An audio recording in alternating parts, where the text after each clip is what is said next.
Hello, dear students. Welcome back. How are you all?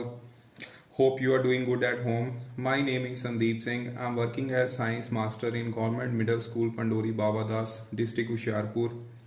So far, I have made videos based on crop production, microorganisms, cell structure, and its functions. My school students are enjoying very well. Hope you people are also learning something from it. So today we are going to discuss about our next chapter, that is reproduction in animals, class 8th, chapter number 9 means ਜੰਤੂਆਂ ਵਿੱਚ ਪ੍ਰਜਨਨ। ਸੋ ਆਓ ਪਿਆਰੇ ਵਿਦਿਆਰਥੀਓ chapter ਸ਼ੁਰੂ ਕਰਦੇ ਹਾਂ। ਤੁਸੀਂ 7ਵੀਂ class ਵਿੱਚ ਪਾਚਨ ਕਿਰਿਆ, ਲਹੂ ਗੇੜ ਪ੍ਰਣਾਲੀ, ਸਾਹ ਕਿਰਿਆ ਬਾਰੇ ਪੜ੍ਹ ਚੁੱਕੇ ਹੋ। ਇਹ ਪ੍ਰਕਿਰਿਆਵਾਂ ਕਿਸੇ ਵੀ ਜੀਵ ਦੇ ਜਿਉਂਦੇ ਰਹਿਣ ਲਈ ਬਹੁਤ ਜ਼ਰੂਰੀ ਹੁੰਦੀਆਂ ਹਨ। ਇਸੇ ਤਰ੍ਹਾਂ ਤੁਸੀਂ ਪਿਛਲੀ ਜਮਾਤ ਵਿੱਚ ਪੌਦਿਆਂ ਵਿੱਚ ਪ੍ਰਜਨਨ ਮੀਨਸ ਰੀਪਰੋਡਕਸ਼ਨ ਬਾਰੇ ਵੀ ਪੜ੍ਹ ਚੁੱਕੇ ਹੋ। ਪ੍ਰਜਨਨ ਕਿਰਿਆ ਪ੍ਰਜਾਤੀਆਂ ਦੀ ਲਗਾਤਾਰ ਹੋਂਦ ਬਣਾਈ ਰੱਖਣ ਲਈ ਬਹੁਤ ਜ਼ਰੂਰੀ ਹੈ। ਤੁਸੀਂ ਇਮੇਜਿਨ ਕਰੋ ਅਗਰ ਜੀਵ ਪ੍ਰਜਨਨ ਨਾ ਕਰਦੇ ਤਾਂ ਕੀ ਹੁੰਦਾ।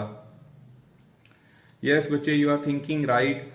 ਪ੍ਰਜਨਨ ਦੀ ਵਿਸ਼ੇਸ਼ ਮਹੱਤਤਾ ਹੈ ਕਿਉਂਕਿ ਇੱਕੋ ਕਿਸਮ ਦੇ ਜੀਵਾਂ ਦੀ ਪੀੜ੍ਹੀ ਦਰ ਪੀੜ੍ਹੀ ਲਗਾਤਾਰ ਹੋਂਦ ਬਣਾਈ ਰੱਖਣ ਲਈ ਪ੍ਰਜਨਨ ਬਹੁਤ ਜ਼ਰੂਰੀ ਹੈ। ਸੋ ਸਾਡਾ ਪਹਿਲਾ ਟੌਪਿਕ ਹੈ ਪ੍ਰਜਨਨ ਕਿਉਂ ਜ਼ਰੂਰੀ ਹੈ। ਪ੍ਰਜਨਨ ਦੀ ਵਿਸ਼ੇਸ਼ ਮਹੱਤਤਾ ਹੈ ਕਿਉਂਕਿ ਇੱਕੋ ਕਿਸਮ ਦੇ ਜੀਵਾਂ ਦੀ ਪੀੜ੍ਹੀ ਦਰ ਪੀੜ੍ਹੀ ਲਗਾਤਾਰ ਹੋਂਦ ਬਣਾਈ ਰੱਖਣ ਲਈ ਪ੍ਰਜਨਨ ਬਹੁਤ ਜ਼ਰੂਰੀ ਹੈ। ਇਹ ਪ੍ਰਜਨਨ ਉਹ ਕਿਰਿਆ ਹੈ ਜਿਸ ਰਾਹੀਂ ਸਜੀਵ ਆਪਣੇ ਵਰਗੇ ਹੋਰ ਜੀਵਾਂ ਨੂੰ ਪੈਦਾ ਕਰਦੇ ਹਨ। Means reproduction is the process by which living organisms produce new individuals similar to themselves. It ensures the continuity of life on earth. ਪਿਆਰੇ ਵਿਦਿਆਰਥੀਓ, ਤੁਸੀਂ ਆਪਣੇ ਆਲੇ ਦੁਆਲੇ ਵੱਖ-ਵੱਖ ਪ੍ਰਕਾਰ ਦੇ ਜੰਤੂਆਂ ਨੂੰ ਵੇਖਿਆ ਹੋਵੇਗਾ ਤੇ ਉਹਨਾਂ ਦੇ ਬੱਚਿਆਂ ਨੂੰ ਵੀ ਵੇਖਿਆ ਹੋਵੇਗਾ। ਅਸੀਂ ਇਸ ਬਾਰੇ ਇੱਕ ਟੇਬਲ ਦੇ ਮਾਧਿਅਮ ਰਾਹੀਂ ਜਾਣਨ ਦੀ ਕੋਸ਼ਿਸ਼ ਕਰਦੇ ਹਾਂ ਕਿ ਕਿਸੇ ਜੰਤੂ ਅਤੇ ਉਸ ਦੀ ਸੰਤਾਨ ਨੂੰ ਕੀ ਆਖਦੇ ਹਨ। ਜੰਤੂ ਜਿਵੇਂ ਕਿ ਮਨੁੱਖ ਦੀ ਸੰਤਾਨ ਨੂੰ ਅਸੀਂ ਬੱਚਾ ਆਖਦੇ ਹਾਂ, ਬਿੱਲੀ ਦੀ ਸੰਤਾਨ ਨੂੰ ਬਲੂੰਗੜਾ, ਇਵੇਂ ਕੁੱਤੇ ਦੀ ਸੰਤਾਨ ਨੂੰ ਕਤੂਰਾ, ਤਿਤਲੀ ਦੀ ਸੰਤਾਨ ਨੂੰ ਕੈਟਰਪਿਲਰ ਜਾਂ ਲਾਰਵਾ, ਉਸ ਤੋਂ ਬਾਅਦ ਮੁਰਗੀ ਦੀ ਸੰਤਾਨ ਨੂੰ ਚੂਚਾ, ਇਸੇ ਤਰੀਕੇ ਨਾਲ ਡੱਡੂ ਦੀ ਸੰਤਾਨ ਨੂੰ ਟੈਡਪੋਲ ਆਖਦੇ ਹਾਂ। ਹੁਣ ਸੋਚੋ ਬਲੂੰਗੜੇ ਅਤੇ ਕਤੂਰੇ ਦਾ ਜਨਮ ਕਿਸ ਤਰੀਕੇ ਨਾਲ ਹੁੰਦਾ ਹੈ। ਇਸੇ ਤਰ੍ਹਾਂ ਚੂਚੇ ਅਤੇ ਲਾਰਵੇ ਦਾ ਜਨਮ ਕਿਸ ਤਰ੍ਹਾਂ ਹੁੰਦਾ ਹੈ। ਕੀ ਇਹ ਜੀਵ ਜਨਮ ਤੋਂ ਪਹਿਲਾਂ ਵੀ ਬਿਲਕੁਲ ਇਸੇ ਤਰ੍ਹਾਂ ਹੀ ਦਿਖਾਈ ਦਿੰਦੇ ਹਨ ਜਿਸ ਤਰ੍ਹਾਂ ਕਿ ਇਹ ਹੁਣ ਦਿਖਾਈ ਦਿੰਦੇ ਹਨ। ਸੋ ਆਓ ਇਸ ਬਾਰੇ ਪਤਾ ਲਗਾਉਂਦੇ ਹਾਂ। ਸੋ ਪੌਦਿਆਂ ਦੀ ਤਰ੍ਹਾਂ ਜੰਤੂਆਂ ਵਿੱਚ ਵੀ ਪ੍ਰਜਨਨ ਦੀਆਂ ਦੋ ਵਿਧੀਆਂ ਹਨ, ਅਲਿੰਗੀ ਪ੍ਰਜਨਨ ਅਤੇ ਲਿੰਗੀ ਪ੍ਰਜਨਨ ਮੀਨ asexual reproduction and sexual reproduction. ਸੋ ਅਲਿੰਗੀ ਪ੍ਰਜਨਨ ਇਹ ਉਹ ਪ੍ਰਜਨਨ ਵਿਧੀ ਹੈ ਜਿਸ ਵਿਧੀ ਵਿੱਚ ਕੇਵਲ ਇੱਕ ਹੀ ਜਨਕ ਨਵੇਂ ਜੀਵਾਂ ਨੂੰ ਜਨਮ ਦਿੰਦਾ ਹੈ। ਹਾਈਡਰਾ ਅਤੇ ਅੰਬੀਬਾ ਵਰਗੇ ਜੀਵ ਅਲਿੰਗੀ ਪ੍ਰਜਨਨ ਕਰਦੇ ਹਨ। ਇਸ ਦੇ ਉਲਟ ਪ੍ਰਜਨਨ ਦੀ ਉਹ ਵਿਧੀ ਜਿਸ ਵਿੱਚ ਨਰ ਅਤੇ ਮਾਦਾ ਦੋਵੇਂ ਜੀਵ ਭਾਗ ਲੈਂਦੇ ਹਨ ਲਿੰਗੀ ਪ੍ਰਜਨਨ ਅਖਵਾਉਂਦਾ ਹੈ। ਜਿਵੇਂ ਕਿ ਮਨੁੱਖ ਅਤੇ ਜਾਨਵਰ ਇਹ ਲਿੰਗੀ ਪ੍ਰਜਨਨ ਕਰਦੇ ਹਨ। ਸੋ ਆਓ ਅਸੀਂ ਸਭ ਤੋਂ ਪਹਿਲਾਂ ਲਿੰਗੀ ਪ੍ਰਜਨਨ ਬਾਰੇ ਪੜ੍ਹਦੇ ਹਾਂ ਮੀਨਸ ਸੈਕਸ਼ੂਅਲ ਰੀਪਰੋਡਕਸ਼ਨ। ਪਿਆਰੇ ਵਿਦਿਆਰਥੀਓ, 7ਵੀਂ ਜਮਾਤ ਵਿੱਚ ਤੁਸੀਂ ਪੌਦਿਆਂ ਵਿੱਚ ਪ੍ਰਜਨਨ ਦੇ ਬਾਰੇ ਪੜ੍ਹ ਚੁੱਕੇ ਹੋ। ਕੀ ਤੁਸੀਂ ਲਿੰਗੀ ਪ੍ਰਜਨਨ ਕਰਨ ਵਾਲੇ ਪੌਦਿਆਂ ਵਿੱਚ ਨਰ ਅਤੇ ਮਾਦਾ ਭਾਗ ਦੱਸ ਸਕਦੇ ਹੋ। Means can you tell the male and female reproductive parts of plants that produce sexually। ਚਲੋ ਮੈਂ ਤੁਹਾਨੂੰ ਦੱਸਦਾ ਹਾਂ, ਤੁਸੀਂ ਯਾਦ ਕਰਨ ਦੀ ਕੋਸ਼ਿਸ਼ ਕਰੋ। ਅਸੀਂ ਜਾਣਦੇ ਹਾਂ ਕਿ ਫੁੱਲ ਪੌਦੇ ਦੇ ਜਨਨ ਅੰਗ ਹੁੰਦੇ ਹਨ। ਅਗਰ ਅਸੀਂ ਬਾਈਸੈਕਸ਼ੂਅਲ ਫਲਾਵਰ ਦੀ ਗੱਲ ਕਰੀਏ ਤਾਂ ਉਸ ਵਿੱਚ ਮੇਲ ਰੀਪਰੋਡਕਟਿਵ ਪਾਰਟ ਤੇ ਫੀਮੇਲ ਰੀਪਰੋਡਕਟਿਵ ਪਾਰਟ ਜਿਨ੍ਹਾਂ ਦਾ ਨਾਮ ਹੁੰਦਾ ਹੈ ਪੁੰਕੇਸਰ ਮੀਨਸ ਸਟੈਮਨ। ਇਸੇ ਤਰੀਕੇ ਨਾਲ ਫੀਮੇਲ ਰੀਪਰੋਡਕਟਿਵ ਪਾਰਟ ਜਿਸ ਨੂੰ ਅਸੀਂ ਅੰਡ ਪੁੰਜ ਮੀਨਸ ਪਿਸਟਲ ਆਖਦੇ ਹਾਂ। ਠੀਕ ਹੈ ਵਿਦਿਆਰਥੀਓ। ਸੋ ਸਕਰੀਨ ਦੇ ਉੱਪਰ ਤੁਹਾਨੂੰ ਇਮੇਜ ਫਲੈਸ਼ ਹੋ ਰਿਹਾ, ਉਸ ਵਿੱਚ ਮੇਲ ਰੀਪਰੋਡਕਟਿਵ ਪਾਰਟਸ ਨੂੰ ਯਾਦ ਕਰਨ ਦੀ ਕੋਸ਼ਿਸ਼ ਕਰੋ। ਇਹ ਮੇਲ ਰੀਪਰੋਡਕਟਿਵ ਪਾਰਟ ਹੈ ਜਿਸ ਵਿੱਚ ਉੱਪਰ ਵਾਲੇ ਪੋਰਸ਼ਨ ਨੂੰ ਅਸੀਂ ਐਂਥਰ ਮੀਨਸ ਪਰਾਗਕੋਸ਼ ਆਖਦੇ ਹਾਂ ਤੇ ਨੀਚੇ ਵਾਲੀ ਡੰਡੀ ਨੂੰ ਕੀ ਕਹਿੰਦੇ ਆ, ਤੰਤੂ ਮੀਨਸ ਫਿਲਾਮੈਂਟ। ਠੀਕ ਹੈ। ਇਸ ਪਰਾਗਕੋਸ਼ ਦੇ ਵਿੱਚ ਪਰਾਗਕਣ ਮੀਨਸ ਪੂਲਨ ਗ੍ਰੇਨ ਹੁੰਦੇ ਹਨ ਜੋ ਕਿ ਨਰ ਯੁਗਮਕ ਮੀਨਸ ਮੇਲ ਗੈਮੀਟਸ ਹੁੰਦੇ ਹਨ। ਇਸੇ ਤਰੀਕੇ ਨਾਲ ਫੀਮੇਲ ਵਿੱਚ ਅੰਡ ਪੁੰਜ ਦੇ ਤਿੰਨ ਭਾਗ ਉਹ ਕਿਹੜੇ ਹੁੰਦੇ, ਪਰਾਗਕਣ ਗ੍ਰਹਿ, ਪਰਾਗਕਣ ਵਹਿਣੀ ਤੇ ਅੰਡਕੋਸ਼। ਪਰਾਗਕਣ ਗ੍ਰਹਿ, ਪਰਾਗ ਵਹਿਣੀ ਅਤੇ ਅੰਡਕੋਸ਼। ਪਰਾਗਕਣ ਗ੍ਰਹਿ ਮੀਨਸ ਸਟਿਗਮਾ, ਪਰਾਗਕਣ ਵਹਿਣੀ ਮੀਨਸ ਸਟਾਈਲ ਤੇ ਅੰਡਕੋਸ਼ ਮੀਨਸ ਓਵਰੀ। ਸੋ ਅੰਡਕੋਸ਼ ਮੀਨਸ ਓਵਰੀ ਵਿੱਚ ਇੱਕ ਜਾਂ ਇੱਕ ਤੋਂ ਵੱਧ ਬੀਜ ਅੰਡ ਹੁੰਦੇ ਹਨ ਜਿਸ ਨੂੰ ਅਸੀਂ ਓਵਿਊਲ ਆਖਦੇ ਹਾਂ। ਬੀਜ ਅੰਡ ਵਿੱਚ ਮਾਦਾ ਯੁਗਮਕ ਮੀਨਸ ਫੀਮੇਲ ਗੈਮੀਟਸ ਜਾਂ ਅੰਡੇ ਦਾ ਨਿਰਮਾਣ ਹੁੰਦਾ ਹੈ। ਇਸ ਤਰ੍ਹਾਂ ਨਰ ਯੁਗਮਕ ਮੀਨਸ ਮੇਲ ਗੈਮੀਟਸ ਅਤੇ ਮਾਦਾ ਯੁਗਮਕ ਮੀਨ ਫੀਮੇਲ ਗੈਮੀਟਸ ਦੇ ਸੰਯੋਜਨ ਮੀਨਸ ਲਿੰਗੀ ਪ੍ਰਜਨਨ ਤੋਂ ਬਾਅਦ ਯੁਗਮਜ ਦਾ ਨਿਰਮਾਣ ਹੁੰਦਾ ਹੈ ਮੀਨਸ ਜ਼ਾਈਗੋਟ ਦਾ ਨਿਰਮਾਣ ਹੁੰਦਾ ਹੈ। ਇਸ ਪ੍ਰਕਿਰਿਆ ਨੂੰ ਅਸੀਂ ਨਿਸ਼ੇਚਨ ਪ੍ਰਕਿਰਿਆ ਮੀਨਸ ਫਰਟੀਲਾਈਜੇਸ਼ਨ ਪ੍ਰੋਸੈਸ ਆਖਦੇ ਹਾਂ ਤੇ ਇਹ ਯੁਗਮਜ ਬਾਅਦ ਵਿੱਚ ਫਿਰ ਭਰੂਣ ਵਿੱਚ ਵਿਕਸਿਤ ਹੁੰਦਾ ਹੈ ਮੀਨਸ ਜ਼ਾਈਗੋਟ ਡਿਵੈਲਪ ਇਨਟੂ ਐਮਬਰੀਓ। ਸੋ ਪੌਦਿਆਂ ਦੀ ਤਰ੍ਹਾਂ ਜੰਤੂਆਂ ਵਿੱਚ ਵੀ ਨਰ ਅਤੇ ਮਾਦਾ ਯੁਗਮਕ ਬਣਾਉਂਦੇ ਹਨ ਜੋ ਕਿ ਬਾਅਦ ਵਿੱਚ ਸੰਯੋਜਿਤ ਹੋ ਕੇ ਯੁਗਮਜ ਦਾ ਨਿਰਮਾਣ ਕਰਦੇ ਹਨ। ਇਟ ਮੀਨਸ ਲਾਈਕ ਪਲਾਂਟਸ ਦੀ reproductive parts in animals also form gametes that fuse to form a zygote. ਇਹ ਯੁਗਮਜ ਵਿਕਸਿਤ ਹੋ ਕੇ ਨਵੇਂ ਜੀਵ ਦਾ ਨਿਰਮਾਣ ਕਰਦਾ ਹੈ। ਸੋ ਆਓ ਬੱਚਿਓ ਮਨੁੱਖਾਂ ਵਿੱਚ ਜਨਨ ਅੰਗਾਂ ਦਾ ਪਤਾ ਲਗਾਈਏ ਅਤੇ ਜਨਨ ਕਿਰਿਆ ਬਾਰੇ ਸਮਝੀਏ। Means let us study about reproductive parts in humans and process of reproduction in them।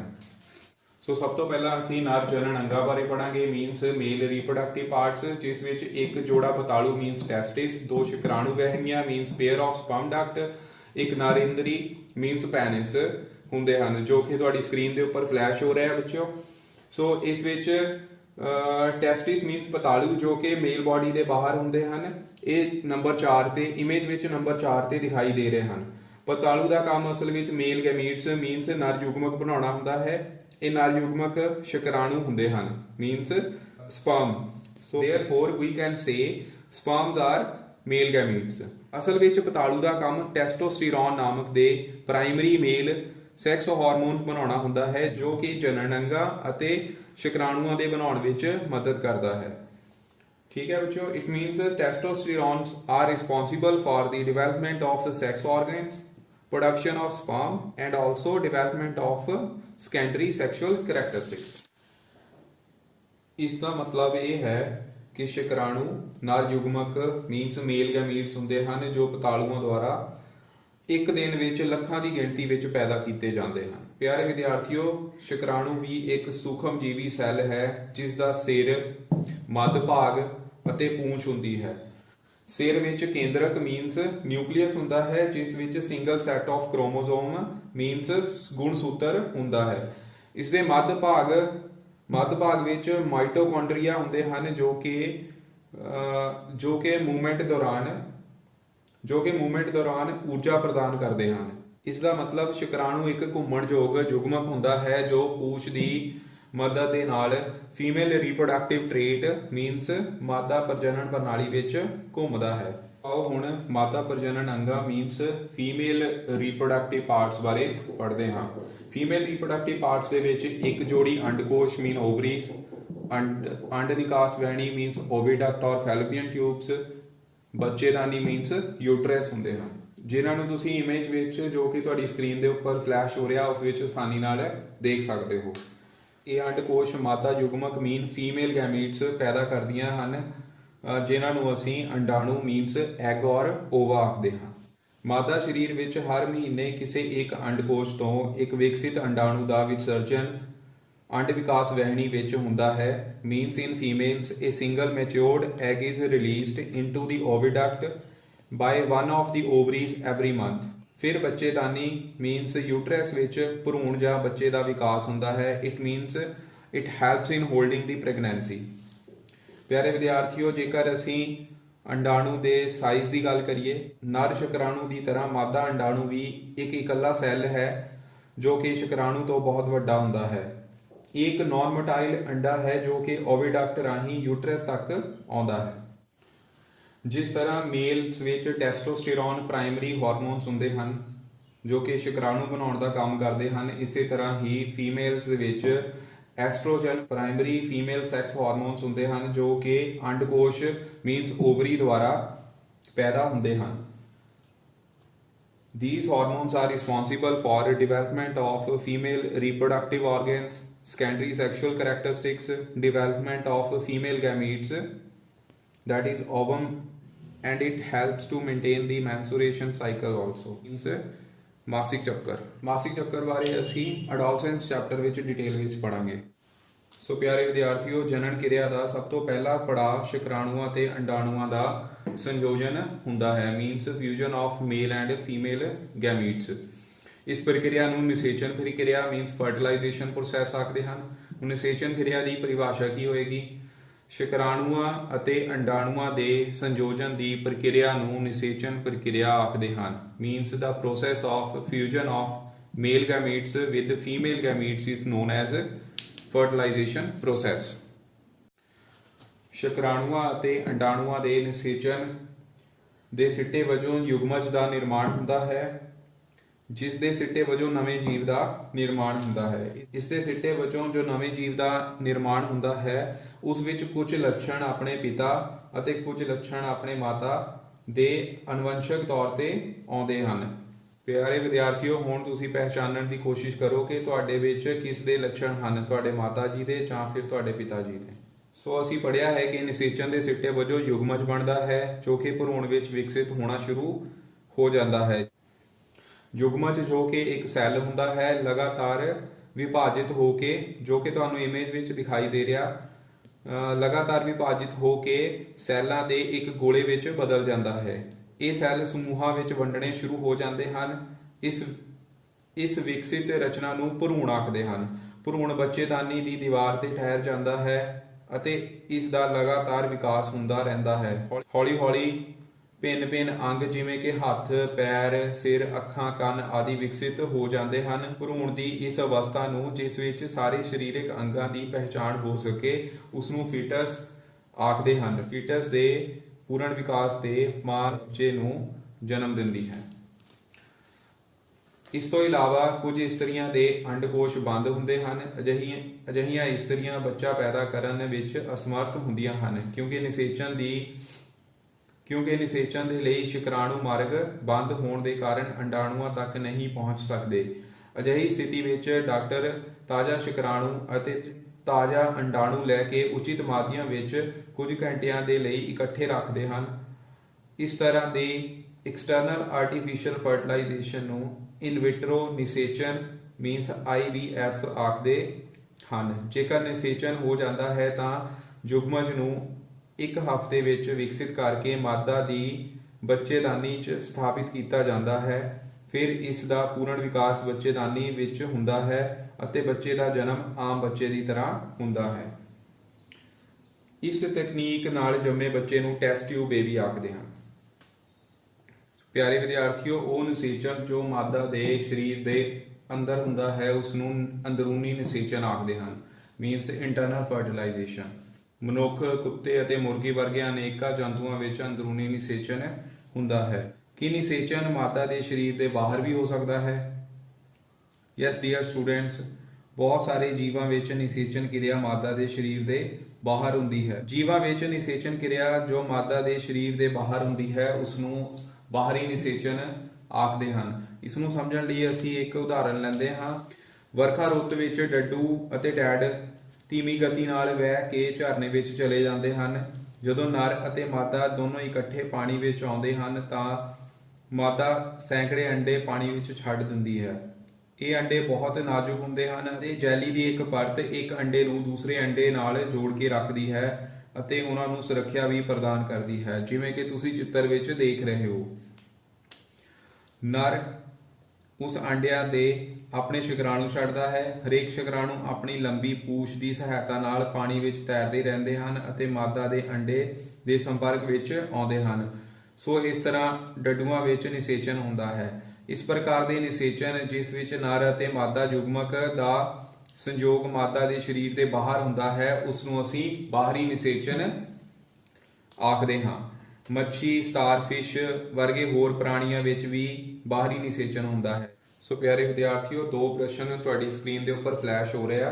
ਪਹਿਲਾ ਪ੍ਰਸ਼ਨ ਹੈ ਅੰਦਰੂਨੀ ਨਿਸ਼ੇਚਨ ਅਤੇ ਬਾਹਰੀ ਨਿਸ਼ੇਚਨ ਵਿੱਚ ਅੰਤਰ ਸਪਸ਼ਟ ਕਰੋ ਅਤੇ ਦੂਸਰਾ ਕੁਐਸਚਨ ਹੈ ਗਰਭ ਅਤੇ ਯੁਗਮਜ ਵਿੱਚ ਅੰਤਰ ਸਪਸ਼ਟ ਕਰੋ। ਇਹ ਦੋਨੋਂ ਕੁਐਸਚਨ ਬਹੁਤ ਇੰਪੋਰਟੈਂਟ ਹਨ, ਤੋਂ ਇਹ ਤੁਹਾਨੂੰ ਪੇਪਰ ਦੇ ਵਿੱਚ ਆ ਸਕਦੇ ਹਨ। ਸੋ ਪਿਆਰੇ ਵਿਦਿਆਰਥੀਓ, ਇੱਥੇ ਇੱਕ ਕੁਐਸਚਨ ਅਰਾਈਜ਼ ਹੁੰਦਾ ਹੈ ਕਿ ਮੱਛੀ ਅਤੇ ਡੱਡੂ ਇੱਕੋ ਸਮੇਂ ਸੈਂਕੜੇ ਅੰਡੇ ਕਿਉਂ ਦਿੰਦੇ ਹਨ। ਅਸਲ ਵਿੱਚ ਲੱਖਾਂ ਅੰਡੇ ਅਤੇ ਸ਼ੁਕਰਾਣੂ ਉਤਪੰਨ ਕਰਨ ਦੇ ਬਾਵਜੂਦ ਵੀ ਸਾਰੇ ਅੰਡਿਆਂ ਦਾ ਨਿਸ਼ੇਚਨ ਨਹੀਂ ਹੁੰਦਾ। ਇਸ ਦਾ ਕਾਰਨ ਇਹ ਹੈ ਕਿ ਅੰਡੇ ਅਤੇ ਸ਼ੁਕਰਾਣੂ ਨਿਰੰਤਰ ਪਾਣੀ ਵਿੱਚ ਗਤੀ, ਹਵਾ ਅਤੇ ਵਰਖਾ ਦੇ ਨਾਲ ਪ੍ਰਭਾਵਿਤ ਹੁੰਦੇ ਰਹਿੰਦੇ ਹਨ। ਤਲਾਬ ਵਿੱਚ ਹੋਰ ਜੀਵ ਜੰਤੂ ਵੀ ਹੁੰਦੇ ਹਨ ਜੋ ਇਹਨਾਂ ਅੰਡਿਆਂ ਨੂੰ ਭੋਜਨ ਦੇ ਤੌਰ ਤੇ ਖਾ ਲੈਂਦੇ ਹਨ। ਇਸ ਲਈ ਇਹ ਅੰਡੇ ਅਤੇ ਸ਼ੁਕਰਾਣੂ ਜ਼ਿਆਦਾ ਮਾਤਰਾ ਵਿੱਚ ਉਤਪੰਨ ਕਰਦੇ ਹਨ ਤਾਂ ਜੋ ਉਹਨਾਂ ਵਿੱਚ ਕੁਝ ਵਿੱਚ ਨਿਸ਼ੇਚਨ ਕਿਰਿਆ ਸੁਨਿਸ਼ਚਿਤ ਹੋ ਸਕੇ। ਪਿਆਰੇ ਵਿਦਿਆਰਥੀਓ, ਮੁਰਗੀ ਦੇ ਸਰੀਰ ਵਿੱਚ ਵੀ ਅੰਦਰੂਨੀ ਨਿਸ਼ੇਚਨ ਹੁੰਦਾ ਹੈ, ਪਰ ਨਿਸ਼ੇਚਨ ਤੋਂ ਬਾਅਦ ਯੁਗਮਜ ਲਗਾਤਾਰ ਟੁੱਟਦਾ ਰਹਿੰਦਾ ਹੈ ਅਤੇ ਓਵਿਡਕਟ ਮੀਨਸ ਅੰਡ ਨਿਕਾਸ ਬਹਿਣੀ ਵਿੱਚ ਹੇਠਾਂ ਵੱਲ ਵਧਦਾ ਰਹਿੰਦਾ ਹੈ। ਹੇਠਾਂ ਆਉਂਦੇ ਹੀ ਇਸ ਦੇ ਉੱਪਰ ਇੱਕ ਸੁਰੱਖਿਅਤ ਪਰਤ ਚੜ ਜਾਂਦੀ ਹੈ ਜਿਸ ਨੂੰ ਐਗ ਸ਼ੈਲ ਆਖਦੇ ਹਨ। ਪੂਰੀ ਤਰ੍ਹਾਂ ਕਠੋਰ ਕਵਚ ਬਣਨ ਤੇ ਮੁਰਗੀ ਅੰਡੇ ਦਿੰਦੀ ਹੈ ਅਤੇ ਉਸਦੇ ਅੰਡੇ ਤੋਂ ਚੂਚੇ ਬਣਨ ਲਈ 3 ਹਫ਼ਤੇ ਦਾ ਸਮਾਂ ਲੱਗਦਾ ਹੈ। ਤੁਸੀਂ ਕਈ ਵਾਰ ਮੁਰਗੀ ਨੂੰ ਅੰਡੇ ਉੱਪਰ ਬੈਠਿਆ ਦੇਖਿਆ ਹੋਵੇਗਾ। ਅਜਿਹਾ ਇਸ ਲਈ ਹੁੰਦਾ ਹੈ ਤਾਂ ਜੋ ਅੰਡੇ ਨੂੰ ਉਚਿਤ ਤਾਪਮਾਨ ਮਿਲ ਸਕੇ। ਅੰਡੇ ਵਿੱਚ ਚੂਚੇ ਦੇ ਪੂਰੀ ਤਰ੍ਹਾਂ ਵਿਕਸਿਤ ਹੋਣ ਤੇ ਅੰਡਾ ਟੁੱਟ ਜਾਂਦਾ ਹੈ ਅਤੇ ਚੂਚਾ ਬਾਹਰ ਆ ਜਾਂਦਾ ਹੈ। ਸੋ ਪਿਆਰੇ ਵਿਦਿਆਰਥੀਓ, ਹੁਣ ਤੱਕ ਅਸੀਂ ਲਿੰਗੀ ਪ੍ਰਜਨਨ ਬਾਰੇ ਪੜ੍ਹ ਚੁੱਕੇ ਹਾਂ, ਜਿਸ ਵਿੱਚ ਅਸੀਂ male sex organs, female sex organs, female gametes, male gametes ਬਾਰੇ ਪੜ੍ਹਿਆ। ਫਿਰ ਉਹਨਾਂ ਦੀ ਨਿਸ਼ੇਚਨ ਕਿਰਿਆ ਮੀਨਸ ਫਰਟੀਲਾਈਜੇਸ਼ਨ ਬਾਰੇ ਪੜ੍ਹਿਆ ਕਿ ਕਿਵੇਂ ਨਿਸ਼ੇਚਨ ਤੋਂ ਬਾਅਦ ਯੁਗਮਜ ਬਣਦਾ ਹੈ। ਫਿਰ ਇਹ ਯੁਗਮਜ ਜੋ ਹੈ ਉਹ ਭਰੂਣ ਵਿੱਚ ਕਨਵਰਟ ਹੁੰਦਾ ਹੈ। ਫਿਰ ਉਸ ਤੋਂ ਬਾਅਦ ਫੀਟਸ, ਤੇ ਉਸ ਤੋਂ ਬਾਅਦ ਫੀਟਸ ਜੋ ਹੈ ਪੂਰਨ ਵਿਕਾਸ ਤੇ ਮਾਂ ਜੋ ਹੈ ਬੱਚੇ ਨੂੰ ਜਨਮ ਦਿੰਦੀ ਹੈ। ਉਸ ਤੋਂ ਬਾਅਦ ਅਸੀਂ ਇਨ ਵਿਟਰੋ ਨਿਸ਼ੇਚਨ ਪ੍ਰਣਾਲੀ ਬਾਰੇ ਪੜ੍ਹਿਆ ਜਿਸ ਨੂੰ IVF ਆਖਦੇ ਹਨ, ਮੀਨਸ ਇਨ ਵਿਟਰੋ ਫਰਟੀਲਾਈਜੇਸ਼ਨ। ਫਿਰ ਉਸ ਤੋਂ ਬਾਅਦ ਅਸੀਂ ਅੰਦਰੂਨੀ ਨਿਸ਼ੇਚਨ ਅਤੇ ਬਾਹਰੀ ਨਿਸ਼ੇਚਨ ਬਾਰੇ ਪੜ੍ਹਿਆ। ਸੋ ਪਿਆਰੇ ਵਿਦਿਆਰਥੀਓ, ਹੁਣ ਅਸੀਂ ਜੀਵਾਂ ਨੂੰ ਜਨਮ ਦੇਣ ਦੇ ਢੰਗ ਦੇ ਆਧਾਰ ਤੇ ਜੰਤੂਆਂ ਦਾ ਵਰਗੀਕਰਨ ਕਰਾਂਗੇ। ਇਸ ਨੂੰ ਅਸੀਂ ਦੋ ਭਾਗਾਂ ਦੇ ਵਿੱਚ ਵੰਡਦੇ। ਇੱਕ ਬੱਚੇ ਦੇਣ ਵਾਲੇ ਜੰਤੂ ਮੀਨਸ ਵੀਵੀਪੈਰਸ ਅਤੇ ਅੰਡੇ ਦੇਣ ਵਾਲੇ ਜੰਤੂ ਮੀਨਸ ਓਵੀਪੈਰਸ, ਜਿਨ੍ਹਾਂ ਦੋਨਾਂ ਬਾਰੇ ਤੁਸੀਂ ਹੁਣ ਪੜ੍ਹ ਚੁੱਕੇ ਹੋ। ਤੋਂ ਵੀਵੀਪੈਰਸ ਦੇ ਵਿੱਚ ਗਊ, ਕੁੱਤੇ, ਬਿੱਲੀ, ਮਨੁੱਖ ਆਦਿ ਇਹ ਸਾਰੇ ਵੀਵੀਪੈਰਸ ਹਨ ਤੇ ਡੱਡੂ, ਮੁਰਗੀ, ਤਿਤਲੀ, ਛਿਪਕਲੀ ਤੇ ਕੁਝ ਮੱਛੀਆਂ ਜੋ ਨੇ ਉਹ ਓਵੀਪੈਰਸ ਦੀਆਂ ਉਦਾਹਰਨਾਂ ਹਨ। ਸੋ ਨੈਕਸਟ ਟੌਪਿਕ ਹੈ ਬੱਚੇ ਤੋਂ ਪ੍ਰੌੜ ਅਵਸਥਾ ਤੱਕ means young ones to adult. ਕੋਈ ਵੀ ਨਵਜੰਮਿਆ ਬੱਚਾ ਜਾਂ ਅੰਡੇ ਵਿੱਚੋਂ ਨਿਕਲਿਆ ਜੰਤੂ ਉਦੋਂ ਤੱਕ ਵਧਦੇ ਰਹਿੰਦੇ ਹਨ ਜਦੋਂ ਤੱਕ ਉਹ ਅਡਲਟ ਮੀਨਸ ਪ੍ਰੌੜ ਨਹੀਂ ਹੋ ਜਾਂਦੇ। ਕੁਝ ਜੰਤੂ ਨਵਜੰਮੇ ਜੰਤੂ ਤੋਂ ਬਿਲਕੁਲ ਭਿੰਨ ਦਿਖਾਈ ਦਿੰਦੇ ਹਨ। ਪਿਆਰੇ ਵਿਦਿਆਰਥੀਓ, 7ਵੀਂ ਕਲਾਸ ਵਿੱਚ ਤੁਸੀਂ ਰੇਸ਼ਮ ਦੇ ਕੀੜੇ ਦੇ ਚੱਕਰ ਬਾਰੇ ਪੜ੍ਹਿਆ ਸੀ, ਯਾਦ ਕਰੋ। ਸਭ ਤੋਂ ਪਹਿਲੀ ਅਵਸਥਾ ਰੇਸ਼ਮ ਦੇ ਕੀੜੇ ਦੇ ਚੱਕਰ ਵਿੱਚ ਅੰਡਾ ਸੀ, ਉਸ ਤੋਂ ਬਾਅਦ ਲਾਰਵਾ, ਫਿਰ ਪਿਊਪਾ ਤੇ ਉਸ ਤੋਂ ਬਾਅਦ ਪ੍ਰੌੜ ਅਵਸਥਾ। ਤੋਂ ਇਹਨਾਂ ਅਵਸਥਾ ਵਿੱਚ ਰੇਸ਼ਮ ਦੇ ਕੀੜੇ ਦੀਆਂ ਸ਼ਕਲਾਂ ਵੀ ਅਲੱਗ-ਅਲੱਗ ਸਨ ਜੋ ਕਿ ਤੁਸੀਂ ਸਕਰੀਨ ਦੇ ਉੱਪਰ ਦੇਖ ਸਕਦੇ ਹੋ। ਡੱਡੂ ਦਾ ਜੀਵਨ ਚੱਕਰ ਵੀ ਇਸੇ ਤਰ੍ਹਾਂ ਦਾ ਹੀ ਹੁੰਦਾ ਹੈ। ਇਸ ਦੀਆਂ 3 ਸਪਸ਼ਟ ਅਵਸਥਾਵਾਂ ਹਨ। ਪਹਿਲੀ ਅਵਸਥਾ ਹੈ ਅੰਡਾ, ਉਸ ਤੋਂ ਬਾਅਦ ਟੈਡਪੋਲ, ਫਿਰ ਪ੍ਰੌੜ ਅਵਸਥਾ। ਤੋਂ ਇਹਨਾਂ ਅਵਸਥਾਵਾਂ ਵਿੱਚ ਡੱਡੂ ਆਪਣੀਆਂ ਸ਼ਕਲਾਂ ਬਦਲਦਾ ਰਹਿੰਦਾ ਹੈ। ਇਸ ਪਰਿਵਰਤਨ ਨੂੰ ਕਾਇਆ ਪਰਿਵਰਤਨ ਆਖਦੇ ਹਨ ਮੀਨਸ ਮੈਟਾਮੋਰਫੋਸਿਸ। ਤੋਂ ਇਸ ਦੀ ਪਰਿਭਾਸ਼ਾ ਹੈ ਕਿਸੇ ਜੀਵ ਦੇ ਪ੍ਰੌੜ ਬਣਨ ਤੱਕ ਸਰੀਰ ਵਿੱਚ ਹੋਏ ਵਿਸ਼ੇਸ਼ ਪਰਿਵਰਤਨਾਂ ਨੂੰ ਕਾਇਆ ਪਰਿਵਰਤਨ ਆਖਦੇ ਹਨ। ਫॉर ਐਗਜ਼ਾਮਪਲ ਰੇਸ਼ਮ ਦੇ ਕੀੜੇ ਦਾ ਜੀਵਨ ਚੱਕਰ ਅਤੇ ਡੱਡੂ ਦਾ ਟੈਡਪੋਲ ਤੋਂ ਪ੍ਰੌੜ ਡੱਡੂ ਵਿੱਚ ਰੂਪਾਂਤਰਿਤ ਹੋਣਾ। ਵਿਦਿਆਰਥੀਓ, ਤੁਹਾਡੀ ਸਕਰੀਨ ਦੇ ਉੱਪਰ ਡੱਡੂ ਦਾ ਜੀਵਨ ਚੱਕਰ ਫਲੈਸ਼ ਹੋ ਰਿਹਾ ਹੈ। ਇਸ ਨੂੰ ਧਿਆਨ ਨਾਲ ਸਮਝੋ। ਇਸ ਵਿੱਚ ਦੇਖੋ ਕਿ ਕਿਵੇਂ ਸਭ ਤੋਂ ਪਹਿਲਾਂ ਡੱਡੂ ਦੇ ਜੀਵਨ ਚੱਕਰ ਵਿੱਚ ਅੰਡਾ, ਫਿਰ ਟੈਡਪੋਲ ਤੇ ਉਸ ਤੋਂ ਬਾਅਦ ਉਸ ਦੀ ਪ੍ਰੌੜ ਅਵਸਥਾ ਆਉਂਦੀ ਹੈ ਜਿਸ ਵਿੱਚ ਉਹ ਆਪਣੀ ਕਾਇਆ ਦਾ ਪਰਿਵਰਤਨ ਕਰਦਾ ਹੈ ਮੀਨਸ ਉਸ ਦੇ ਸਰੀਰ ਵਿੱਚ ਪਰਿਵਰਤਨ ਆਉਂਦੇ ਹਨ। ਇਸ ਕਿਸਮ ਦੇ ਪਰਿਵਰਤਨਾਂ ਨੂੰ ਕਾਇਆ ਪਰਿਵਰਤਨ ਆਖਦੇ ਹਨ। ਔਰ ਇਹ ਕੁਐਸਚਨ ਵੀ ਬਹੁਤ ਜ਼ਿਆਦਾ ਇੰਪੋਰਟੈਂਟ ਹੈ। ਇੱਥੇ ਬੱਚੇ ਇੱਕ ਸੋਚਣ ਵਾਲੀ ਗੱਲ ਹੈ ਕਿ ਮਨੁੱਖਾਂ ਵਿੱਚ ਵੀ ਕਾਇਆ ਪਰਿਵਰਤਨ ਹੁੰਦਾ ਹੈ। ਤਾਂ ਪਿਆਰੇ ਵਿਦਿਆਰਥੀਓ, ਇਸ ਦਾ ਆਨਸਰ ਹੈ ਨਹੀਂ।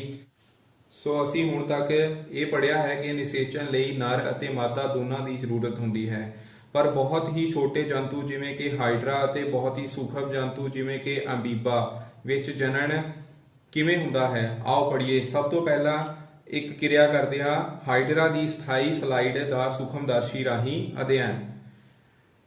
ਸੋ ਜਦੋਂ ਅਸੀਂ ਹਾਈਡਰਾ ਦੀ ਸਲਾਈਡ ਨੂੰ ਸੂਖਮਦਰਸ਼ੀ ਰਾਹੀਂ ਦੇਖਦੇ ਹਾਂ ਤਾਂ ਉਸ ਦੇ ਉੱਪਰ ਕੁਝ ਉੱਭਰੀਆਂ ਹੋਈਆਂ ਰਚਨਾਵਾਂ ਦਿਖਾਈ ਦਿੰਦੀਆਂ ਹਨ। ਇਹ ਉਭਾਰ ਵਿਕਸਿਤ ਹੋ ਰਹੇ ਜੀਵ ਹਾਈਡਰਾ ਜੀਵ ਹਨ। ਇਹਨਾਂ ਨੂੰ ਕਲੀਆਂ ਮੀਨਸ ਬਰਡਸ ਆਖਦੇ ਹਾਂ। ਇਹ ਕਲੀਆਂ ਇੱਕ ਤੋਂ ਜ਼ਿਆਦਾ ਹੋ ਸਕਦੀਆਂ ਹਨ। ਇੱਥੇ ਖਾਸ ਗੱਲ ਇਹ ਹੈ ਕਿ ਹਾਈਡਰਾ ਵਿੱਚ ਇਕੱਲੇ ਜਨਕ ਤੋਂ ਨਿਕਲਣ ਵਾਲੀਆਂ ਕਲੀਆਂ ਤੋਂ ਨਵੇਂ ਹਾਈਡਰਾ ਦਾ ਵਿਕਾਸ ਹੋਇਆ। ਇਸ ਨੂੰ ਅਲਿੰਗੀ ਪ੍ਰਜਨਨ ਆਖਦੇ ਹਾਂ। ਸੋ ਅਲਿੰਗੀ ਪ੍ਰਜਨਨ ਦੀ ਪਰਿਭਾਸ਼ਾ ਹੈ ਉਹ ਜਨਨ ਜਿਸ ਵਿੱਚ ਕੇਵਲ ਇੱਕ ਹੀ ਜਨਨ ਨਵੇਂ ਜੀਵ ਨੂੰ ਜਨਮ ਦਿੰਦਾ ਹੈ, ਉਸ ਨੂੰ ਅਲਿੰਗੀ ਪ੍ਰਜਨਨ ਆਖਦੇ ਹਾਂ। ਹਮੀਰ ਵਿੱਚ ਵੀ ਜਨਨ ਕਿਰਿਆ ਵਿਡਿੰਗ ਵਿਧੀ ਰਾਹੀਂ ਹੁੰਦੀ ਹੈ। ਅਲਿੰਗੀ ਪ੍ਰਜਨਨ ਦੀਆਂ ਹੋਰ ਵੀ ਕਈ ਵਿਧੀਆਂ ਹਨ ਜੋ ਕਿ ਤੁਸੀਂ ਵੱਡੀਆਂ ਜਮਾਤਾਂ ਵਿੱਚ ਪੜ੍ਹੋਗੇ। ਇੱਕ ਹੋਰ ਵਿਧੀ ਕਰਨ ਲਈ ਅਸੀਂ ਅੰਬੀਬਾ ਦੀ ਉਦਾਹਰਣ ਲੈਂਦੇ ਹਾਂ। ਅੰਬੀਬਾ ਇੱਕ ਸੈਲੀ ਜੀਵ ਹੈ। ਅੰਬੀਬਾ ਵਿੱਚ ਕੇਂਦਰਕ ਹੁੰਦਾ ਹੈ ਜੋ ਜਨਨ ਕਿਰਿਆ ਦੌਰਾਨ ਦੋ ਭਾਗਾਂ ਵਿੱਚ ਟੁੱਟਣਾ ਸ਼ੁਰੂ ਹੋ ਜਾਂਦਾ ਹੈ, ਜਿਵੇਂ ਕਿ ਤੁਸੀਂ ਸਕਰੀਨ ਦੇ ਉੱਪਰ ਇਮੇਜ ਵਿੱਚ ਦੇਖ ਸਕਦੇ ਹੋ। ਇਸ ਤੋਂ ਬਾਅਦ ਸੈੱਲ ਪਦਾਰਥ ਮੀਨਸ ਸਾਈਟੋਪਲਾਜ਼ਮ ਵੀ ਦੋ ਭਾਗਾਂ ਵਿੱਚ ਵੰਡਿਆ ਜਾਂਦਾ ਹੈ, ਜਿਸ ਦੇ ਹਰੇਕ ਭਾਗ ਵਿੱਚ ਕੇਂਦਰਕ ਹੁੰਦਾ ਹੈ। ਇਸ ਤਰ੍ਹਾਂ ਇੱਕ ਪੇਰੈਂਟ ਅੰਬੀਬਾ ਦੇ ਸਰੀਰ ਤੋਂ ਦੋ ਡਾਟਰ ਅੰਬੀਬਾ ਦਾ ਜਨਮ ਹੁੰਦਾ ਹੈ। ਇਸ ਨੂੰ ਦੋ ਖੰਡਨ ਵਿਧੀ ਮੀਨਸ ਬਾਈਨਰੀ ਫਿਜ਼ਨ ਆਖਦੇ ਹਾਂ। ਜੇਕਰ ਇੱਕ ਸੈੱਲ ਤੋਂ ਦੋ ਜਾਂ ਦੋ ਤੋਂ ਜ਼ਿਆਦਾ ਸੰਤਾਨਾਂ ਦਾ ਜਨਮ ਹੁੰਦਾ ਹੈ ਤਾਂ ਉਸ ਨੂੰ ਮਲਟੀਪਲ ਫਿਜ਼ਨ ਆਖਦੇ ਹਨ, ਜਿਵੇਂ ਕਿ ਪਲਾਜ਼ਮੋਡੀਅਮ। ਸੋ ਪਿਆਰੇ ਵਿਦਿਆਰਥੀਓ, ਹੁਣ ਅਸੀਂ ਲਿੰਗੀ ਪ੍ਰਜਨਨ ਅਤੇ ਅਲਿੰਗੀ ਪ੍ਰਜਨਨ ਬਾਰੇ ਦੋਨਾਂ ਬਾਰੇ ਜਾਣ ਗਏ ਹਾਂ। ਸੋ ਇੱਥੇ ਇੱਕ ਪ੍ਰਸ਼ਨ ਬਣਦਾ ਹੈ ਜੋ ਕਿ ਐਗਜ਼ਾਮੀਨੇਸ਼ਨ ਪੁਆਇੰਟ ਆਫ ਵਿਊ ਦੇ ਨਾਲ ਬਹੁਤ ਜ਼ਿਆਦਾ ਇੰਪੋਰਟੈਂਟ ਹੈ। ਇਹ ਕੁਐਸਚਨ ਹੈ ਲਿੰਗੀ ਅਤੇ ਅਲਿੰਗੀ ਪ੍ਰਜਨਨ ਵਿੱਚ ਅੰਤਰ ਸਪਸ਼ਟ ਕਰੋ, ਜੋ ਕਿ ਤੁਹਾਡੀ ਸਕਰੀਨ ਦੇ ਉੱਪਰ ਫਲੈਸ਼ ਹੋ ਰਿਹਾ ਹੈ। ਕਾਈਂਡਲੀ ਇਹਨੂੰ ਨੋਟ ਡਾਊਨ ਕਰ ਲਓ ਔਰ ਇਹਨੂੰ ਅੱਛੀ ਤਰ੍ਹਾਂ ਨਾਲ ਯਾਦ ਕਰਨਾ ਹੈ। ਸੋ ਅਲਿੰਗੀ ਪ੍ਰਜਨਨ ਦੀਆਂ ਵਿਸ਼ੇਸ਼ਤਾਵਾਂ ਹਨ। ਇਸ ਵਿੱਚ ਸਿਰਫ ਇੱਕ ਹੀ ਜਣਕ ਅੰਗ ਹਿੱਸਾ ਲੈਂਦੇ ਹਨ। ਯੁਗਮਕਾਂ ਦਾ ਨਿਰਮਾਣ ਨਹੀਂ ਹੁੰਦਾ ਹੈ। ਮਾਦਾ ਆਪਣੇ ਵਰਗੀ ਸੰਤਾਨ ਨੂੰ ਜਨਮ ਦਿੰਦੀ ਹੈ। ਇਹ ਛੋਟੇ ਜੰਤੂਆਂ ਜਿਵੇਂ ਹਾਈਡਰਾ ਅਤੇ ਸੂਖਮ ਜੀਵਾਂ ਜਿਵੇਂ ਅੰਬੀਬਾ ਵਰਗੇ ਜੀਵਾਂ ਵਿੱਚ ਹੁੰਦਾ ਹੈ। ਇਸ ਵਿੱਚ ਬਰਡਿੰਗ ਅਤੇ ਦੋ ਖੰਡਨ ਵਿਧੀ ਮੁੱਖ ਹਨ। ਦੂਸਰੇ ਪਾਸੇ ਲਿੰਗੀ ਪ੍ਰਜਨਨ ਨਰ ਅਤੇ ਮਾਦਾ ਦੋਵੇਂ ਪ੍ਰਜਨਨ ਕਿਰਿਆ ਵਿੱਚ ਹਿੱਸਾ ਲੈਂਦੇ ਹਨ। ਨਰ ਯੁਗਮਕਾਂ ਅਤੇ ਮਾਦਾ ਯੁਗਮਕਾਂ ਦਾ ਨਿਰਮਾਣ ਹੁੰਦਾ ਹੈ। ਨਵੇਂ ਜਨਮੇ ਜੀਵ ਜੈਨੇਟਿਕਲੀ ਸੇਮ ਹੁੰਦੇ ਹਨ ਪਰ ਬਿਲਕੁਲ ਮਾਤਾ ਪਿਤਾ ਵਰਗੇ ਨਹੀਂ ਹੁੰਦੇ। ਇਹ ਵੱਡੇ ਜੀਵਾਂ ਦੁਆਰਾ ਹੁੰਦਾ ਹੈ। ਲਿੰਗੀ ਪ੍ਰਜਨਨ ਨਿਸ਼ੇਚਨ ਕਿਰਿਆ ਰਾਹੀਂ ਹੁੰਦਾ ਹੈ। ਸੋ ਇਸ ਚੈਪਟਰ ਦਾ ਲਾਸਟ ਟੌਪਿਕ ਹੈ ਕਲੋਨਿੰਗ। ਅਸਲ ਵਿੱਚ ਕਲੋਨਿੰਗ ਤੋਂ ਭਾਵ ਹੈ ਕਿਸੇ ਸਮਰੂਪੀ ਸੈੱਲ ਜਾਂ ਕਿਸੇ ਹੋਰ ਜੀਵਤ ਅੰਡਾ ਜਾਂ ਕਿਸੇ ਸੰਪੂਰਨ ਜੀਵ ਨੂੰ ਅਲਿੰਗੀ ਰੂਪ ਰਾਹੀਂ ਪੈਦਾ ਕਰਨਾ। ਸਭ ਤੋਂ ਪਹਿਲਾਂ ਕਲੋਨ ਇੱਕ ਭੇਡ ਦਾ ਤਿਆਰ ਕੀਤਾ ਗਿਆ ਸੀ ਜਿਸ ਦਾ ਨਾਮ ਡੌਲੀ ਰੱਖਿਆ ਗਿਆ। ਡੌਲੀ ਦਾ ਜਨਮ 5 ਜੁਲਾਈ 1996 ਵਿੱਚ ਹੋਇਆ। ਡੌਲੀ ਦੀ ਕਲੋਨਿੰਗ ਵਿਲਮਿਟ ਅਤੇ ਉਸਦੇ ਸਾਥੀਆਂ ਨੇ ਐਡਿਨਬਰਗ ਸਕਾਟਲੈਂਡ ਵਿੱਚ ਕੀਤੀ। ਡੌਲੀ ਸਭ ਤੋਂ ਪਹਿਲੀ ਥਣਧਾਰੀ ਕਲੋਨ ਸੀ। ਡੌਲੀ ਦੀ ਕਲੋਨਿੰਗ ਕਰਦੇ ਸਮੇਂ ਫਿਨ ਡੌਰਸੈਟ ਨਾਮਕ ਮਾਦਾ ਭੇਡ ਦੀ ਥਣ ਗ੍ਰੰਥੀ ਤੋਂ ਇੱਕ ਸੈੱਲ ਲਿਆ ਗਿਆ ਅਤੇ ਨਾਲ ਹੀ ਸਕਾਟਿਸ਼ ਬਲੈਕਫੇਸ ਈਵ ਤੋਂ ਇੱਕ ਅੰਡਾ ਲਿਆ ਗਿਆ। ਇਸ ਅੰਡਾ ਸੈੱਲ ਵਿੱਚੋਂ ਕੇਂਦਰਕ ਨੂੰ ਕੱਢ ਦਿੱਤਾ ਗਿਆ। ਫਿਰ ਫਿਨ ਡੌਰਸੈਟ ਭੇਡ ਦੀ ਥਣ ਗ੍ਰੰਥੀਆਂ ਤੋਂ ਲੈ ਗਏ ਸੈੱਲ ਦੇ ਕੇਂਦਰਕ ਨੂੰ ਸਕਾਟਿਸ਼ ਬਲੈਕਫੇਸ ਈਵ ਦੇ ਕੇਂਦਰਕ ਰਹਿਤ ਅੰਡੇ ਵਿੱਚ ਸਥਾਪਿਤ ਕਰ ਦਿੱਤਾ ਗਿਆ। ਇਸ ਤਰ੍ਹਾਂ ਉਤਪੰਨ ਅੰਡੇ ਨੂੰ ਸਕਾਟਿਸ਼ ਬਲੈਕਫੇਸ ਈਵ ਵਿੱਚ ਠਹਿਰਾ ਦਿੱਤਾ ਗਿਆ। ਅੰਡੇ ਦਾ ਵਿਕਾਸ ਅਤੇ ਵਾਧਾ ਸਮਾਨ ਰੂਪ ਵਿੱਚ ਹੋਇਆ ਅਤੇ ਡੌਲੀ ਦਾ ਜਨਮ ਹੋਇਆ। ਭਾਵੇਂ ਸਕਾਟਿਸ਼ ਬਲੈਕਫੇਸ ਈਵ ਨੇ ਡੌਲੀ ਨੂੰ ਜਨਮ ਦਿੱਤਾ ਪਰ ਡੌਲੀ ਵਿੱਚ ਫਿਨ ਡੌਰਸੈਟ ਭੇਡ ਦੇ ਸਮਰੂਪ ਸੀ ਜਿਸ ਤੋਂ ਕੇਂਦਰਕ ਲਿਆ ਗਿਆ ਸੀ। ਕਿਉਂਕਿ ਸਕਾਟਿਸ਼ ਬਲੈਕਫੇਸ ਈਵ ਦੇ ਕੇਂਦਰਕ ਨੂੰ ਅੰਡਾ ਸੈੱਲ ਵਿੱਚੋਂ ਕੱਢ ਦਿੱਤਾ ਗਿਆ ਸੀ, ਇਸ ਲਈ ਡੌਲੀ ਵਿੱਚ ਸਕਾਟਿਸ਼ ਬਲੈਕਫੇਸ ਈਵ ਦਾ ਕੋਈ ਵੀ ਲੱਛਣ ਨਹੀਂ ਹੋਇਆ। ਡੌਲੀ ਇੱਕ ਫਿਨ ਡੌਰਸੈਟ ਭੇਡ ਦੀ ਤੰਦਰੁਸਤ ਕਲੋਨ ਸੀ ਜਿਸ ਨੇ ਕੁਦਰਤੀ ਲਿੰਗੀ ਜਨਨ ਦੌਰਾਨ ਅਨੇਕਾਂ ਸੰਤਾਨਾਂ ਨੂੰ ਜਨਮ ਦਿੱਤਾ। ਬਦਕਿਸਮਤੀ ਇਹ ਹੋਈ ਕਿ ਫੇਫੜਿਆਂ ਦੇ ਰੋਗ ਦੇ ਕਾਰਨ 14 ਫਰਵਰੀ 2003 ਨੂੰ ਡੌਲੀ ਦੀ ਮੌਤ ਹੋ ਗਈ। ਸੋ ਡੌਲੀ ਤੋਂ ਬਾਅਦ ਥਣਧਾਰੀਆਂ ਦੇ ਕਲੋਨ ਬਣਾਉਣ ਦੀਆਂ ਅਨੇਕਾਂ ਕੋਸ਼ਿਸ਼ਾਂ ਕੀਤੀਆਂ ਗਈਆਂ, ਪਰੰਤੂ ਬਹੁਤ ਸਾਰੇ ਜਨਮ ਤੋਂ ਪਹਿਲਾਂ ਹੀ ਮਰ ਗਏ ਤੇ ਕੁਝ ਦੀ ਜਨਮ ਤੋਂ ਬਾਅਦ ਮੌਤ ਹੋ ਗਈ। ਸੋ ਵਿਦਿਆਰਥੀਓ, ਕਲੋਨ ਵਾਲੇ ਜੰਤੂਆਂ ਵਿੱਚ ਅਕਸਰ ਜਨਮ ਸਮੇਂ ਅਨੇਕਾਂ ਵਿਗਾੜ ਪੈਦਾ ਹੋ ਜਾਂਦੇ ਹਨ। ਸੋ ਪਿਆਰੇ ਵਿਦਿਆਰਥੀਓ, ਇਸ ਚੈਪਟਰ ਵਿੱਚ ਅਸੀਂ ਪੜ੍ਹਿਆ ਕਿ ਜੰਤੂ ਦੋ ਵਿਧੀਆਂ ਦੁਆਰਾ ਪ੍ਰਜਨਨ ਕਰਦੇ ਹਨ, ਲਿੰਗੀ ਪ੍ਰਜਨਨ ਅਤੇ ਅਲਿੰਗੀ ਪ੍ਰਜਨਨ। ਨਰ ਯੁਗਮਕ ਅਤੇ ਮਾਦਾ ਯੁਗਮਕ ਦੇ ਸੰਯੋਜਨ ਦੁਆਰਾ ਹੋਣ ਵਾਲੀ ਜਨਨ ਕਿਰਿਆ ਨੂੰ ਲਿੰਗੀ ਪ੍ਰਜਨਨ ਆਖਦੇ ਹਨ। ਅੰਡਕੋਸ਼, ਅੰਡਵਹਿਣੀਆਂ, ਬੱਚੇਦਾਨੀ ਮਾਦਾ ਜਨਨ ਅੰਗ ਹਨ। ਨਰ ਦੇ ਜਨਨ ਅੰਗ ਹਨ ਪਤਾਲੂ, ਸ਼ੁਕਰਾਣੂ ਵਹਿਣੀਆਂ ਅਤੇ ਨਾਰੇਂਦਰੀ। ਅੰਡੇਦਾਨੀ ਮਾਦਾ ਯੁਗਮਕ ਪੈਦਾ ਕਰਦੀ ਹੈ ਜਿਸ ਨੂੰ ਅੰਡਾਣੂ ਆਖਦੇ ਹਨ। ਪਤਾਲੂ ਨਰ ਯੁਗਮਕ ਪੈਦਾ ਕਰਦੇ ਹਨ ਜਿਸ ਨੂੰ ਸ਼ੁਕਰਾਣੂ ਆਖਦੇ ਹਨ। ਅੰਡਾਣੂਆਂ ਅਤੇ ਸ਼ੁਕਰਾਣੂਆਂ ਦਾ ਸੰਯੋਜਨ ਨਿਸ਼ੇਚਨ ਅਖਵਾਉਂਦਾ ਹੈ। ਨਿਸ਼ੇਚਿਤ ਅੰਡਾ ਯੁਗਮਜ ਅਖਵਾਉਂਦਾ ਹੈ। ਮਾਦਾ ਦੇ ਸਰੀਰ ਦੇ ਅੰਦਰ ਹੋਣ ਵਾਲੇ ਨਿਸ਼ੇਚਨ ਨੂੰ ਅੰਦਰੂਨੀ ਨਿਸ਼ੇਚਨ ਆਖਦੇ ਹਨ। ਅਜਿਹਾ ਨਿਸ਼ੇਚਨ ਮਨੁੱਖ ਅਤੇ ਹੋਰ ਜੰਤੂਆਂ ਜਿਵੇਂ ਮੁਰਗੀ, ਗਊ ਅਤੇ ਕੁੱਤੇ ਆਦਿ ਵਿੱਚ ਹੁੰਦਾ ਹੈ। ਉਹ ਨਿਸ਼ੇਚਨ ਜੋ ਮਾਦਾ ਦੇ ਸਰੀਰ ਦੇ ਬਾਹਰ ਹੁੰਦਾ ਹੈ ਉਸ ਨੂੰ ਬਾਹਰੀ ਨਿਸ਼ੇਚਨ ਆਖਦੇ ਹਨ। ਅਜਿਹਾ ਨਿਸ਼ੇਚਨ ਡੱਡੂ, ਮੱਛੀ, ਸਟਾਰਫਿਸ਼ ਆਦਿ ਵਿੱਚ ਵਿਖਾਈ ਦਿੰਦਾ ਹੈ। ਯੁਗਮਜ ਵਿੱਚ ਬਹੁ ਵਿਭਾਜਨ ਹੁੰਦਾ ਹੈ, ਭਰੂਣ ਬਣਦਾ ਹੈ। ਭਰੂਣ ਬੱਚੇਦਾਨੀ ਦੀ ਦੀਵਾਰ ਨਾਲ ਠਹਿਰ ਜਾਂਦਾ ਹੈ ਜਿੱਥੇ ਇਸ ਦੀ ਵਿਧੀ ਅਤੇ ਵਿਕਾਸ ਹੁੰਦਾ ਹੈ। ਭਰੂਣ ਦੀ ਉਹ ਅਵਸਥਾ ਜਿਸ ਵਿੱਚ ਉਸਦੇ ਸਾਰੇ ਸਰੀਰਕ ਅੰਗ ਵਿਕਸਿਤ ਹੋ ਕੇ ਪਹਿਚਾਨਣਯੋਗ ਹੋ ਜਾਂਦੇ ਹਨ ਉਸ ਨੂੰ ਗਰਭ ਆਖਦੇ ਹਨ। ਮਨੁੱਖ, ਗਊ ਅਤੇ ਕੁੱਤੇ ਵਰਗੇ ਜੰਤੂ ਜੋ ਬੱਚਿਆਂ ਨੂੰ ਜਨਮ ਦਿੰਦੇ ਹਨ ਉਹਨਾਂ ਨੂੰ ਬੱਚੇ ਪੈਦਾ ਕਰਨ ਵਾਲੇ ਜੰਤੂ ਆਖਦੇ ਹਨ। ਮੁਰਗੀ, ਡੱਡੂ, ਛਿਪਕਲੀ, ਤਿਤਲੀ ਵਰਗੇ ਜੰਤੂ ਜੋ ਅੰਡੇ ਦਿੰਦੇ ਹਨ ਉਹਨਾਂ ਨੂੰ ਅੰਡੇ ਦੇਣ ਵਾਲੇ ਜੰਤੂ ਆਖਦੇ ਹਨ। ਲਾਰਵੇ ਦਾ ਕੁਝ ਮੁੱਖ ਪਰਿਵਰਤਨਾਂ ਤੋਂ ਬਾਅਦ ਪ੍ਰੌੜ ਜੰਤੂ ਵਿੱਚ ਬਦਲਣ ਦੀ ਪ੍ਰਕਿਰਿਆ ਨੂੰ ਕਾਇਆ ਪਰਿਵਰਤਨ ਆਖਦੇ ਹਨ। ਪ੍ਰਜਨਨ ਦੀ ਉਹ ਵਿਧੀ ਜਿਸ ਵਿੱਚ ਕੇਵਲ ਇੱਕ ਹੀ ਜੀਵ ਭਾਗ ਲੈਂਦਾ ਹੈ ਅਲਿੰਗੀ ਪ੍ਰਜਨਨ ਅਖਵਾਉਂਦਾ ਹੈ। ਹਾਈਡਰਾ ਵਿੱਚ ਵੱਡ ਦੁਆਰਾ ਨਵੇਂ ਜੀਵ ਦਾ ਵਿਕਾਸ ਹੁੰਦਾ ਹੈ। ਇਸ ਪ੍ਰਕਾਰ ਦੇ ਅਲਿੰਗੀ ਪ੍ਰਜਨਨ ਨੂੰ ਬਡਿੰਗ ਵਿਧੀ ਆਖਦੇ ਹਨ। ਅਮੀਬਾ ਆਪਣੇ ਆਪ ਨੂੰ ਦੋ ਭਾਗਾਂ ਵਿੱਚ ਵੰਡ ਕੇ ਸੰਤਾਨ ਪੈਦਾ ਕਰਦਾ ਹੈ ਜਿਸ ਨੂੰ ਦੋ ਖੰਡਨ ਵਿਧੀ ਆਖਦੇ ਹਨ। ਸੋ ਪਿਆਰੇ ਵਿਦਿਆਰਥੀਓ, ਇਸ ਚੈਪਟਰ ਦੇ ਅਖੀਰ ਵਿੱਚ ਤੁਹਾਨੂੰ ਕੁਝ ਕੁਐਸਚਨ ਫਲੈਸ਼ ਹੋ ਰਹੇ ਸੀ। ਇਹ ਕੁਐਸਚਨ ਤੁਸੀਂ ਹੁਣ ਕਰਨੇ ਆ ਤੇ ਆਸ ਕਰਦਾ ਹੈ ਕਿ ਇਹ ਚੈਪਟਰ ਤੁਹਾਨੂੰ ਸਮਝ ਆਇਆ ਹੋਵੇਗਾ। So thank you so much.